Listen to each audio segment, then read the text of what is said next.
Então, graça e paz a todos os irmãos, a todos que nos ouvem, a todos que nos ouvirão depois. É um prazer enorme estar com essa igreja santa e pastor Técio é um querido nosso, por transmissão do coração de Ivone Chagas, que é onde a gente deve trabalhar a nossa vida com Deus. Tudo começa pela identificação, tudo na nossa vida começa pela identificação. Quando nós nascemos, está lá, né? É o quê? Né? Quem é? Então tem que registrar aquela pessoa para ela dizer quem é você, ter a sua identidade. Então uma criança, tanto que a gente diz para as mães, que ela tem uma pessoa diferente dela, dentro dela, né? Na vida intrauterina, ali já existe a constituição de alguém que vai se tornar um sujeito, né? Um sujeito de desejos, um sujeito que vai construir a sua vida, dentro de uma história familiar e em sua história de vida. Hoje eu trabalho mais com palestra e com psicologia clínica, atendimento e escuta, né? Individual, e em algumas oportunidades a gente trabalha também com casais. Então, gente, essa ideia de identidade é uma ideia da palavra de Deus, né? A palavra de Deus, ela é uma inspiração para todos nós, né? É de onde começa tudo.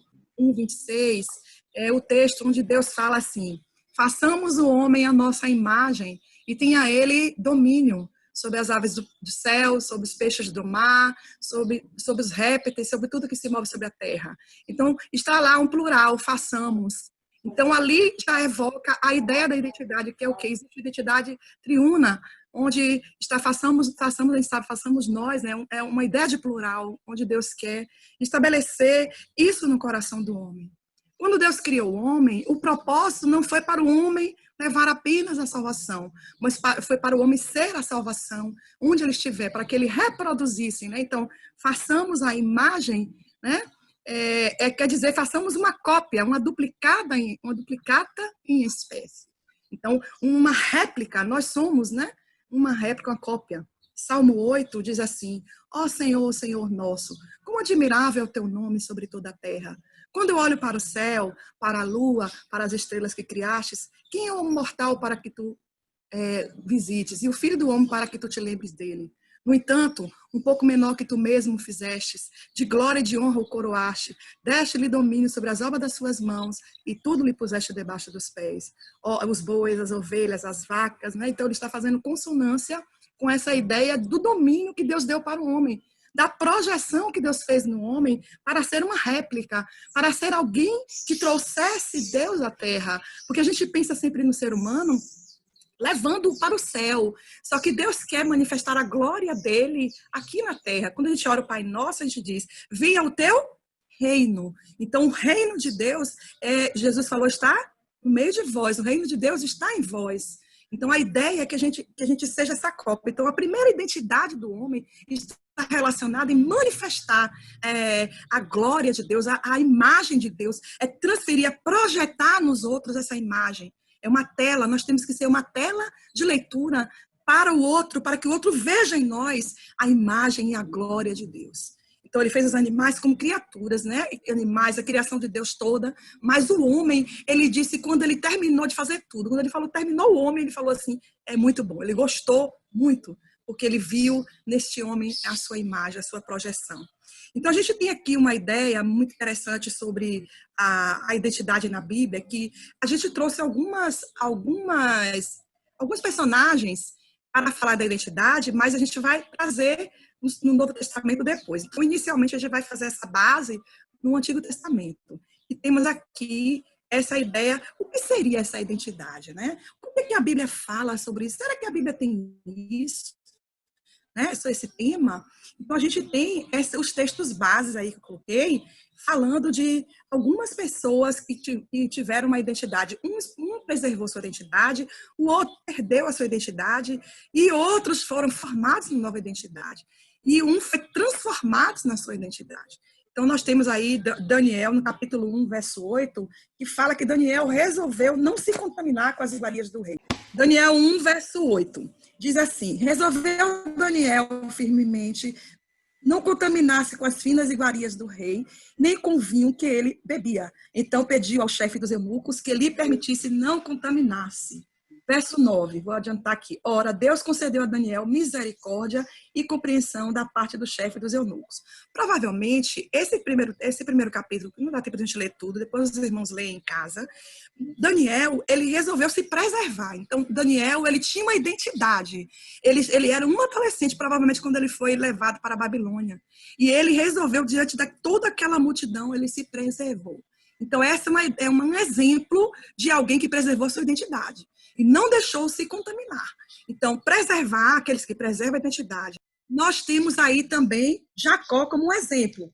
Já temos Jacó no capítulo 32, verso 30, onde Jacó, Gênesis capítulo 32, verso 30, onde Jacó demonstra que ele teve que transformar a identidade dele. Olha o que ele vai dizer. Eu vou ler até um pouco antes, os irmãos podem colocar. O anjo vai dizer, disse aqui, verso 26. Disse este, deixa-me ir, pois já rompeu o dia. E respondeu Jacó, não te deixarei se não me abençoares. Perguntou-lhe, pois, como te chamas? Ele respondeu Jacó. Então, essa era a identidade dele, de zombador. Jacó quer dizer zombador, aquele que é leviano, uma pessoa que zombava, né? Então, ele era conhecido como alguém que roubava, né, o direito do outro, que é essa a ideia que ele quer dizer, uma pessoa que usurpa, né? Porque ele já nasce agarrado no calcanhar do irmão. Depois os irmãos podem ler a história do Val de Jaboque. Então, assim, ele vai dizer que não te chamarás, o anjo fala, não te chamarás mais Jacó. Então, a sua identidade será mudada. Então, a identidade foi mudada. Então, será se chamar Israel, pois como príncipe lutaste com Deus e com os homens prevalecestes. Tornou Jacó e disse, rogo-te, como te chamas? Então, ele estava buscando a identidade. Respondeu ele, por que perguntas pelo meu nome? E o abençoou ali. Então, ele precisava entender quem estava ali diante dele, né? Então, aquele lugar chamou Jacó Peniel, pois disse, vi a Deus face a face e a minha vida foi salva. Então, a ideia de que Jacó estava sendo transformado na sua identidade. Então, a gente viu a ideia de Daniel, que ele preservou a sua identidade, Jacó precisou mudar a sua identidade, e agora, Juízes, nós temos a história de Sansão. Então, como eu disse, vou trazer a base no Antigo Testamento, mas nós vamos focar em 2 Coríntios 5:17, que será nosso texto para discussão. Então, em Juízes, no capítulo 16, nós temos aí Sansão. Todo mundo sabe a história do Sansão, não é isso? Então, no capítulo 16, 17 a 20, nós temos essa ideia aqui, onde falam. Descobriu-lhe todo o coração e lhe disse, nunca subiu navalha na minha cabeça, porque sou nazireu de Deus desde o ventre da minha mãe. Se vier ser rapado, e se há de mim a minha força, e me enfraquecerei e serei como qualquer outro homem, ou seja, perderei a minha identidade. Ele perderá a identidade, porque a identidade dele era de nazireu de Deus, não podia passar navalha. O nazireu era aquela pessoa, né, separada, e ele não podia passar navalha na cabeça, ele não podia se raspar, não podia comer uva, tinha várias proibições que o nazireu tinha. Então ele era especial, a identidade dele era de que um homem que nasceu com uma missão, derrotar os filisteus. E aí ele conhece uma mulher, né, que é a Dalila, e ele por várias vezes ficou brincando com essa questão da identidade dele, e ele acabou perdendo a sua identidade. E depois a forma que ele faz para recuperar, ele cumpre o propósito, mas ele precisou morrer, né, no final da história. Então vamos lá no verso 18. Vendo, pois, Dalila, que já ali descobrira todo o coração, mandou chamar os príncipes dos filisteus, dizendo, subi mais esta vez, porque agora me descobriu ele de todo o coração. Então os príncipes dos filisteus subiram a ter com ela e trouxe com eles o dinheiro. Então, Dalila fez dormir Sansão nos joelhos dela e, tendo chamado um homem, mandou rapar-lhe 7 tranças da cabeça e passou ela a subjugá-lo e retirou-se dele a sua força. Verso 20. E disse ela, os filisteus vêm sobre ti, Sansão. Tendo ele despertado do seu sono, disse consigo mesmo, sairei ainda desta vez como dantes e me livrarei. Porque ele não sabia que já o Senhor tinha se retirado dele. Então, ele não sabia que ele tinha perdido a sua identidade em Deus. Então, essa é a ideia. Então, segundo os Coríntios, a gente vai falar já. Essa é a ideia desses 3 homens. Um que perdeu a identidade, né, que foi Sansão. Um que manteve a sua identidade, que foi Daniel. E o outro que teve uma transformação da sua identidade, que foi Jacó. Jacó para Israel. Jacó tinha uma identidade de zombador, né? Daquele que é usurpador. E Jacó foi transformado em um príncipe, porque Deus pode pegar aquilo que está ruim em nossa vida, ele pode transformar a nossa identidade. Então, a gente vai pensar aqui exatamente nesse texto-chave, que diz assim, Paulo vai dizer lá no Novo Testamento agora, se alguém está em Cristo, nova criatura é, quer dizer, nova criação, uma nova pessoa, né? Várias traduções têm nova criação, a nova criatura, a nova criação. Mas está dizendo que é uma nova criação. E as coisas velhas já passaram e tudo se fez novo. E a gente tem a pergunta, como? Se eu me converti, eu vou ter uma amnésia? Porque eu estou me lembrando de tudo. Não. Tudo se fez novo no seu espírito. Você recebe um espírito recriado. Jesus disse, o espírito está pronto. Então, ele falou, as palavras que Jesus disse são espírito e são vida. Então, se são espírito e são vida, é poder, é restauração, é regeneração, é cura, é libertação. Então, a alma, quando a gente pensa, quando ele fala o espírito está pronto, ele está dizendo, e a carne está ligada às questões da terra, né? A nossa emoção que precisa haver uma transformação. Onde está o problema nosso? Na nossa forma de pensar. Então, a gente precisa transformar. Então, nova criatura é as coisas velhas já passaram e tudo se fez novo no seu espírito. Você tem um espírito recriado. Quando Nicodemos aparece para Jesus, Jesus fala para ele, Nicodemos, é necessário nascer de novo. Então, o que é nascido da carne é carne. O que é nascido do espírito é espírito. Isso está em João 3. Então, Nicodemos, ele tinha uma dúvida, porque ele sabia tudo racionalmente, mas ele não tinha a experiência do novo nascimento. E ele disse, porventura, vai entrar na barriga da sua mãe e nascer? Aí ele disse, não, Nicodemos, não é isso. É uma experiência no seu espírito, onde o Espírito Santo vai transformar você numa nova criação. Claro que a gente está falando, não está escrito assim, né? Mas a gente, com a leitura da palavra, a gente vai entendendo exatamente essa ideia da recriação do nosso espírito. Então, quando a gente pensa nesse texto, a gente pensa exatamente nessa identidade da Bíblia, da palavra de Deus, que é o que faz a gente pensar que Deus está falando há muito tempo de identidade. A identidade já é algo que vem do traçado, tudo que Deus quer de nós. É um tema maravilhoso, não dá para ser falado só um domingo. A gente precisa trabalhar, né, as implicações dessa nova criação, que é o nosso texto-chave. Colocamos o texto base, vamos discutir o nosso texto-chave. Então, a identidade na Bíblia foi o que a gente falou aqui, tá vendo? O momento atual traz mudanças constantes e as pessoas pensam, porque eu sou assim mesmo, né? A gente está assim, o mundo é assim. Então, são pessoas que se deixam contaminar, não fazem como Daniel, né? Então, tudo muda o tempo todo, já diz o poeta, né? Tudo muda o tempo todo no mundo. E que dentro dele era como a onda no mar. Isso é o Lulu Santos que fala isso. Mas, na verdade, conosco não. O nosso Deus, o Senhor fala assim, eu sou o Senhor e não mudo. Então, se nós somos a imagem dele, nós vamos permanecer na nossa fé e nós vamos a cada dia acrescentar, não mudar a nossa fé. Eu estou falando no sentido de mudar para perder-se e sofrer as influências do cosmos, né? Que é do mundo das ideias. Porque 1 de João 2, 15 e 16 diz assim, não ameis o mundo, nem as coisas que no mundo há. Se alguém ama o mundo, o amor do Pai não está nele.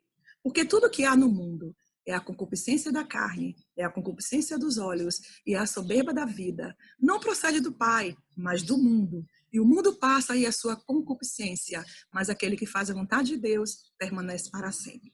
A palavra concupiscência vem do grego epitúnia, que quer dizer desejo. Então, tudo que há no mundo é o desejo de ser, o desejo de possuir, o desejo de ser melhor. E o que é que Jesus nos ensina? A compartilhar. Ele não nos ensina a colocar o nosso eu na frente de tudo. A ter um eu resolvido, sim. Mas a colocar o nosso eu para compartilhar. E aí esse eu vai deixar de ser eu e será nós. Nós compartilhamos. Então, a ideia da ceia não era comer. Então, por isso que as pessoas vinham e diziam. Aí Paulo disse assim, vocês se juntam para comer, né? E esquecem uns dos outros. Então, a ideia da ceia era muito mais a comunhão do que comer. Então, as pessoas estavam preocupadas em comer primeiro. Então, a ideia do contexto social de hoje sempre foi, né? O cosmos, o mundo, né? O mundo, a ideia do mundo é essa. E nós estamos no mundo, precisamos aprender a lidar sem nos contaminarmos, como Daniel. E Daniel ficou em 3 governos, provavelmente, porque ele é a nossa grande ideia de estabilidade. Como a identidade é composta? Essa identidade, ela é composta realmente, tem a vida espiritual, né? A identidade espiritual, a identidade emocional, que eu sou, né? Quando a gente faz, assim, na psicologia, lá na psicologia que a gente está falando de fé, mas a gente vai aplicar algumas coisas. Então, quando a gente pensa em identidade, a gente pensa em 3 coisas emocional, que é o quê? O temperamento, o caráter e a personalidade, né? A gente vai pensar, a gente pode pensar sobre isso. Mas o nosso foco não é esse. Então, a identidade ela é composta por isso, pela vida espiritual, a vida emocional e a vida física. Então, quem eu sou espiritualmente, como eu sou emocionalmente e como eu me importo quando eu me lido com as coisas materiais, né? Então, isso fala muito de quem eu sou. Né? O que eu gosto de comer, o que eu não gosto de comer. Ah, fulano gosta, o que fulano faz? Então, o que ele executa? Qual é a profissão dele? Então, tudo isso fala de identidade. Mas vamos focar na identidade cristã. Né? Estamos primeiro identidade na Bíblia. Então, olha aí o tema que o pastor me propôs aí. O tema na Bíblia mostra que os que mantiveram, a gente já viu, né? A identidade, a gente trouxe um exemplo. Temos os que perderam, os juízes lá em Sansão, e temos os que receberam uma nova identidade, como foi o Jacó. Então, a gente está pensando agora a partir dessa identidade cristã, que é esse nosso segundo ponto, na parte lá foi introdutória. Então, a gente tem agora aqui os que mudaram a identidade, vocês viram aí, né? Os que mantiveram e os que perderam. Então, temos lá Jacó, Daniel e Sansão. Se tiver alguma pergunta, não sei se deixa as perguntas para o final. Então, Sansão perdeu sua identidade e sua vida rodou em ciclos. Ele continuou no mesmo lugar, né? Ele rodou, continuou no mesmo lugar. Mas quando ele se arrependeu, o Senhor restaurou a sua identidade. Ele cumpriu o seu propósito. Então, qual é a proposta que eu faço agora nesse segundo momento? Descubra o propósito para o qual Deus o desenhou. Deus nos desenhou para manifestarmos a glória dele, para estabelecermos a imagem e semelhança dele, para refletirmos a sua imagem de uma maneira gloriosa. Então, nós somos essa coroa de Deus, a coroa da sua criação. Quando Satanás tentou Jesus, em Lucas 4 e Mateus 4, você vai ver o Satanás falando para Jesus, dar-te-ei toda essa glória, porque a mim me foi entregue e eu dou a quem quero. Então, ele disse, eu vou te dar essa glória do mundo. Então, toda a proposta do cosmos é a glória daqui. Mas a identidade cristã é a glória de Deus. É diferente. Então, o Senhor Jesus falou, né, que ele estava totalmente acima dessa glória do mundo. E ele mostrou a Satanás que ele não estava ali para a concupiscência da carne, para a concupiscência dos olhos e para a soberba da vida. Jesus foi tentado nessas 3 dimensões. Na concupiscência, na epitúnia, o desejo, né, que vem de epitúnia, desejo. Então, Jesus foi tentado em desejar a glória, né, os olhos veem, querem, em comer, né, em todos os seus apetites, que fala da identidade da mente, porque a mente que executa tudo. Então, eu sempre digo assim, que é engraçado, né? E fora do pensamento, fora do cérebro, o que a gente faz é comandado por nossa cabeça. Né? Porque a cabeça comanda, o corpo executa. Então, quando a gente é renovado, nascido de novo, temos a mente de Cristo no nosso espírito, ele é transferido para a nossa mente física, e vai haver uma transformação, uma mudança de mentalidade. Então, eu me converti, estou com os mesmos pensamentos que eu estava lá, mas aquele pensamento vai sendo transformado, vai sendo na comunhão com Deus, ele vai sendo mudado. Então, essa é a ideia da gente pensar quem sou eu? Então, existe uma crise de identidade hoje, né? E muitas vezes as pessoas pensam, isso é coisa do adolescente, mas não acontece só com adolescente. Quando a gente pensa na psicologia, outra pincelada da psicologia, a gente pensa que existem muitos psicólogos do desenvolvimento que dividem a vida humana, né? Em primeira infância, aí tem uns que dizem segunda infância, outros dizem que só tem uma infância, mas então o que é certo é que a infância, a vida adolescente e a vida adulta e a vida idosa. Aí a gente tem as nuances de cada fase, mas na adolescência é onde a gente vai decampar, é onde o sujeito vai estar entrando em contato com as mudanças, né? Então isso traz muita confusão afetiva, sexual, cognitiva, moral, e muitas vezes, a depender do ambiente que ele estava, deixa eu voltar aqui, essa fase de transição, ela pode trazer muito problema na fase adulta, e que vai complicar a identidade.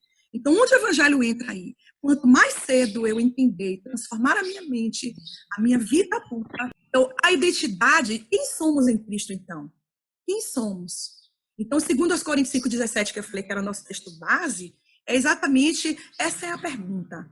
Então, essa é a ideia da identidade em Cristo que fala, né? Que nós temos uma nova identidade. Então, colocamos aqui essa pequena imagenzinha que diz: aquele que está em Cristo é a nova identidade tem. É para a gente pensar nessa ideia. Então, quem sou eu? Né? Quem é essa mulher? Quem é esse cristão? Quem é você cristão? Ser cristão, eu costumo dizer, ser a reprodução. Aprendi com minha discipuladora, Valnice Milhões. Ela fala exatamente isso, que é verdade. Ser cristão é ser a reprodução de Jesus Cristo em seu caráter e em sua missão. Então, eu vou reproduzir Jesus na forma dele se estabelecer na terra, na forma que ele agiu.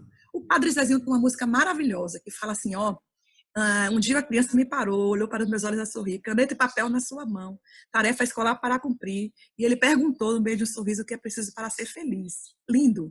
Amar como Jesus amou, pensar como Jesus pensou, andar como Jesus andou, viver como Jesus viveu, sentir o que Jesus sentiu, sorrir como Jesus sorria. E no chegar no fim do dia, você vai dormir muito melhor. Olha que música terapêutica, não é verdade? Mas se nós inserirmos em nossa vida essa ideia de que nós somos representantes e somos uma miniatura de Cristo, né? Somos um Cristo reproduzido nos outros, não somos o Cristo, né? O Cristo só tem um ungido, né? O Machia. Então, quem é o adolescente? Quem é o cristão? Partindo a partir dessa premissa, que é pensar que eu sou uma pessoa diferenciada, porque eu tenho em alguém, eu tenho em mim a imagem de Machia, né? Eu reflito essa nova identidade em Cristo Jesus, mas muitos têm crise. Então, quem é o idoso cristão? Quem é a mulher cristã? Quem é o pai cristão? Quem é a mãe?